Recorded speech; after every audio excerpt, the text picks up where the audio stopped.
There is a smell I have never forgotten. Cornmeal going brown in lard on a cold February morning, with the wind pressing itself against the north wall of the house, and the seed tin sitting open on the kitchen table where it should not have been open yet. Not in February. The seed corn was for spring. My mother knew that better than anyone. She had been planting this ground in Hartley County, Texas since the year I was born, and she had never once opened the seed tin before the first warm week in March. She opened it that February because we were hungry enough that the future had become less important than the morning. I was 11 years old. My brother Carl was 8. Our father Dale had been in Amarillo since the second week of January looking for day work, any work, and sending back what little he found in envelopes addressed to our mother Elva, in handwriting so careful, it looked like he was trying not to disturb the paper. The envelopes came every 10 days or so, sometimes with $2 folded inside, once with 4, once with nothing but a note that said the weather was bad and he would try again next week. My mother read each letter at the kitchen table, with the blue enamel bowl pushed to one side, and her coffee going cold beside it. She never read them twice. She folded them once and put them in the flour tin above the stove, and went back to whatever she had been doing. We ate the seed corn in February. By September we had a garden. That sentence does not explain itself in the telling of it. It asks you to hold two things at once, eating your own future, and finding out your future was not as finished as you thought. That distance was 7 months long, and full of everything I am about to tell you, and I have spent 80 years trying to say it right. The house in Hartley County was small even by the standards of that country. 2 rooms and a lean-to kitchen, a porch that faced west toward the Oklahoma line, a garden plot on the south side that my mother had fenced with chicken wire to keep the hens out. My father had built the house the year they married, 1923, driving the corner posts himself and framing the walls with cedar cut from the Canadian River breaks, 30 miles south. He was not a carpenter by training. He was a farmer who understood that a house, like a field, rewards patience and level lines, and does not forgive shortcuts in the foundation. The house was not beautiful. It was square and true, and it did not leak. And in the country we lived in, during the years we lived in it, those qualities counted for more than beauty. The hens were Rhode Island Reds, 9 of them, kept in a coop my father had built the first spring of their marriage, from salvaged lumber, and 2 pounds of nails he had carried 12 miles from town. My mother talked to those chickens, the way some women talk to children. Not baby talk, real talk. She would go out in the morning to feed them and tell them what the weather was doing and whether the mail had come and what she was planning for supper. My father thought this was quietly funny. He never said so. He just smiled sometimes when he came around the corner of the house and heard her. We had eggs through most of the bad years because of those hens. That is not nothing. There were families on our road who ate the last of their chickens in the fall of '35, and had nothing after that but what the relief truck brought on Thursdays. My mother would not eat those hens. She said eggs were a future and a chicken was only a meal, and she was not in the business of trading futures for meals. She said it the way she said most things, once plainly, without raising her voice, and then she moved on, and you understood the subject was settled. The blue enamel bowl had come with her from her mother's kitchen in East Texas, a deep bowl the blue of a winter sky, with a small chip on the rim where it had been dropped at some point before I was born. My mother used it for everything: biscuit dough, cornbread batter, soaking dried beans overnight, washing the smaller things that needed washing. It was always on the counter or the table, always in use, always there. Carl and I knew without being told that the blue bowl was not for children to handle carelessly. Not because our mother ever said so, because of the way she handled it herself. 2 hands, always. The way you carry something that means more than what it is. The dust had been building since '33. The first storms took the topsoil off the fields in great pale sheets that turned the sky the color of rust for days at a time. By 34, the wheat had stopped coming in reliably, and Dale had sold one of the 2 mules and was farming the 40 acres on borrowed equipment, trying to coax something from ground that had given everything it had and been left with nothing to replace it. The second mule died in the fall of 35. Dale came in that evening and washed his hands and sat at the table, and Elva put a plate in front of him, and he ate, and then he said, "Well, I expect we will figure it out." He had been saying that since 33. He had not yet been wrong about the figuring, only about how long it would take. My father left for Amarillo in January of 36, because there was nothing left on the farm that needed a man's full strength, and everything the farm needed was money. He kissed my mother on the side of her head when he left. She stood on the porch and watched the borrowed truck until it cleared the second rise. Then she went inside, put on her apron, and started a pot of beans on the stove. She did not stand at the window and watch. She was not that kind of woman. She turned toward the kitchen and began. I have thought many times about what those 6 weeks in Amarillo must have been for my father. He was not a man who talked about the interior of things, so I am working from what I know of him and what I know of that country in that winter. He was 41 years old. He had never in his adult life lived anywhere but Hartley County. He slept in a rooming house on a street where other men from other failed farms slept in the same narrow beds, in the same narrow rooms. And in the mornings, he went to the places where day labor was being handed out, and waited with those men in the cold, and sometimes got a day's work, and sometimes did not. He was not built for waiting. He was built for fields and early mornings, and a list of things that needed doing, that he could work through from sunrise to dark. Standing in a line in a city with his hat in his hands was the hardest work he did that year, and it did not pay nearly as well as the other kind. The first letter from Amarillo came with $2 and said work was scarce, but he had heard of something in Pampa. The second letter, from Pampa, came with $1.50 and said the weather was bad. The third week of February, there was no letter. My mother did not say anything about the missing letter. She went out and talked to the hens and came back in and counted what we had on a Tuesday morning with a pencil and a piece of cut brown paper bag. I was home that morning with a cough, not bad enough to worry about, but enough that she had kept me in. I sat at the table and watched her count and write and count again. When she was done, she sat still for a moment with her hands flat on the paper. Then she got up and went to the lean-to kitchen and came back carrying the seed tin. I said, "Mama, that is the seed corn." She said, "I know what it is." She said it without looking up. She measured out a portion into the blue enamel bowl. Not all of it, not half, but enough, and set the tin back on the shelf. Then she made cornmeal porridge on the stove, thick and hot, with a spoonful of sorghum on top, because we still had some. She set a bowl in front of me and sat down across the table with her own, and we ate without speaking. The porridge was sweet and warm, and it tasted like mornings before the dust, like years when the bins were full, and the question of what to eat for breakfast was not a question at all. When Carl came home from school, she fed him too. He asked if it was the good cornmeal. She said yes. He ate 2 bowls. She told me not to tell my father. We ate the seed corn in February. By September, we had a garden. I did not tell him. Not when he came back in March with $11 and a raw cough that took 3 weeks to clear. Not when he went out to the lean-to the second morning and stood for a while without opening the tin. He did not ask. Maybe he had counted before he left. Maybe he understood without asking. My parents communicated in a language that did not always require words. The kind of language people learn when they have lived through enough hard winters together that silence knows how to carry its share of the weight. What my mother did with what remained of the seed stock is the part of this story that I think about most. She had not eaten all of it.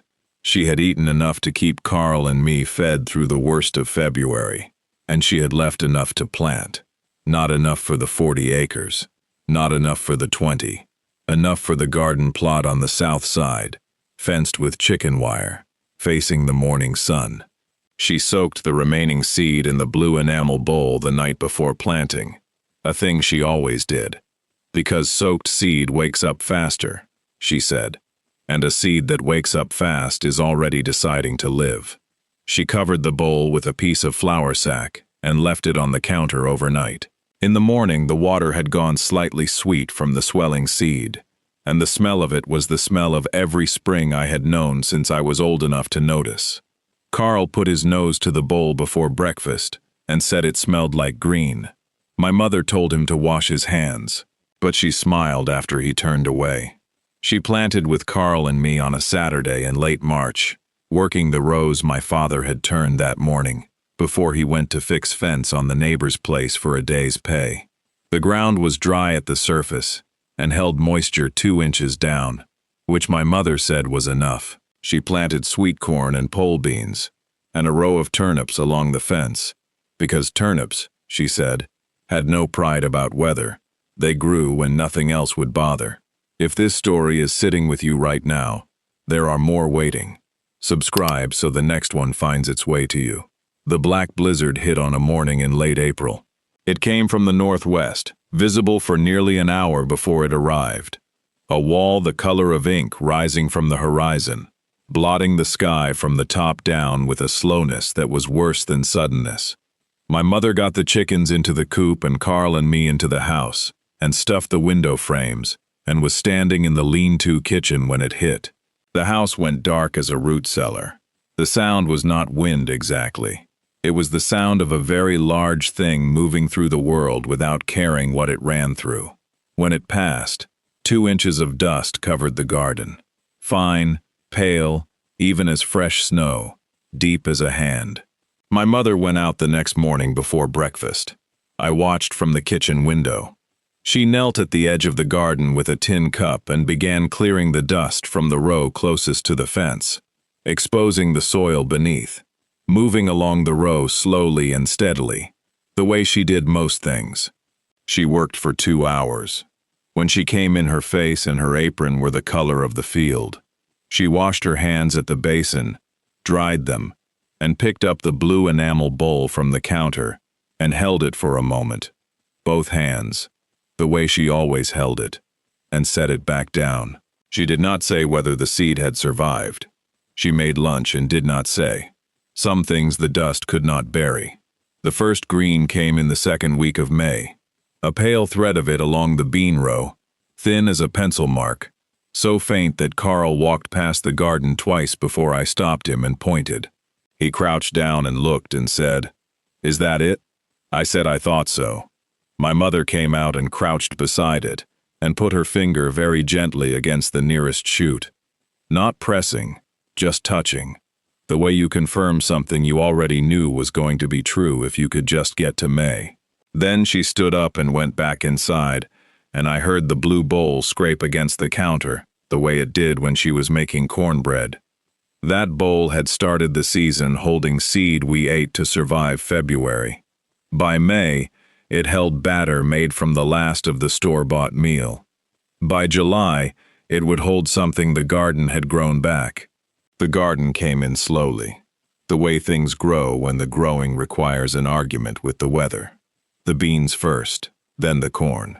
Smaller ears than usual, some with gaps in the kernels where the heat had interrupted the pollination. The turnips came in solid and indifferent, unbothered by anything the summer had done. My mother pickled a portion and stored them in the root cellar. She said turnips in January were worth more than turnips in July, and she was right. The hens gave eggs all summer. My mother sold eggs to 2 families on the road for 10 cents a dozen, and kept what we needed, and the egg money went in the coffee tin on the shelf above the stove.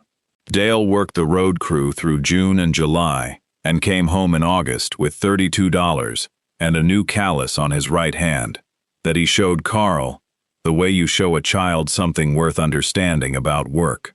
Carl pressed his thumb against it carefully and said, "That is a big one." Dale said, "That is what honest work looks like up close." That fall we put up more than we had since '32. The pickled turnips filled 6-quart jars in the root cellar. The dried beans filled 2 flour sacks hung from the lean-to rafters. The last of the sweet corn my mother cut from the cobs and spread on a sheet pan to dry in the sun, and stored in a cloth bag on the shelf. And when Carl asked what it was for, she said it was for February, which was the only answer she needed to give. He understood. I understood. My father looked at the shelf that evening and did not say anything. And the not saying was the most he had ever said about what that winter had cost all of us. The hens gave eggs straight through into 1937. 9 hens, most mornings, reliable as the sun, if not quite as warm. My mother continued to talk to them. I continued to find this ordinary. I was 12 now, then 13. Old enough to understand that what we had survived in 36 was not ordinary, that other families had not come through it as whole as we had. The Tillman boy 3 miles south had died of dust pneumonia in June. The Beckers had given up in July and headed west, with everything they owned, in a truck that needed a quart of oil every 100 miles and a prayer every 50. I was old enough to count what we still had and know that the counting mattered. We ate the seed corn in February. By September, we had a garden. I have been making cornbread in that blue enamel bowl since I was 14 years old, the year my mother stood beside me at the counter and showed me how. She showed me once and then stepped back and watched, the way my father watched us work. Approval running on a quiet frequency, total and unhurried. She told me 2 things about cornbread: that the batter should be thinner than you think, and that you put it in a hot pan, not a cold one, so it gets a crust on the bottom worth having. Those were the only instructions. Everything else, she said, you will figure out. I believed her, because she had been right about that before. When I married and left Hartley County in 47, she wrapped the bowl in newspaper and flour sack, and put it in the bottom of the cardboard box with the things she thought I could not manage without. She did not put a note in the box. She had already said what she needed to say the morning she taught me to make cornbread. That was 78 years ago. The bowl is in my kitchen in Lubbock now, on the counter to the left of the stove, where it has been since 1947. The chip on the rim is still there. It is the color of a winter sky. My mother died in 1981, in the house in Hartley County, on a Tuesday afternoon in November, with the winter wheat coming up green in the field she could see from her bedroom window. She was 83. She had outlasted Dale by 4 years, and the Dust Bowl by 45, and the need to open a seed tin in February by a very long distance. Her chickens were long gone by then. Carl had moved to cattle in the 60s, but she had kept the coop standing, and every year or two she would mention, without any particular urgency, that it would not take much to put a few laying hens back in there. Carl always said he would think about it. She always said that was fine. Neither of them ever moved on it, and I think they both understood the conversation was really about something else, about keeping open the possibility of things that had once saved you, just in case. Carl still farms the same ground. He has the same 40 acres his father broke, and 2 additional sections he bought in the 80s. And the wheat still goes in the ground in the fall, and comes up in the spring, the way it has every year since Dale Calvert first turned that soil in 1924. Carl found a photograph last spring, cleaning out the lean-to, taken in the summer of 36, the summer of the garden. My mother stands at the south fence with one hand on the chicken wire and the other holding something toward the camera. I am standing beside her, 12 years old, looking at whatever she is holding, rather than at the lens. It took me a long time to make out what it was. When I finally saw, I sat down at Carl's kitchen table and stayed sitting for a while. She was holding the blue enamel bowl, both hands. The way you carry something that means more than what it is. Some things the dust could not bury. My daughter Laura has 2 daughters of her own. The older one, Meredith, learned to make cornbread last Thanksgiving, standing at the counter with the blue bowl in front of her. She asked where it came from. Laura told her the short version. Great-great-grandmother, Texas Panhandle, the Depression, a hard winter, a garden that came back. Meredith listened and then picked up the bowl and looked at the chip on the rim for a moment and said, "She kept it all this time." "She did," I said. Meredith set the bowl down carefully, 2 hands. The way she had seen her mother do it, the way her mother had seen me do it, the way I had watched Elva do it on a cold Tuesday morning in February of 1936, when the seed tin sat open on the kitchen table and the wind pressed against the north wall, and the future, for just a little while, had to wait for the morning to be taken care of first. A new story arrives every day. If you would like to be here when the next one does, subscribe. We will see you then.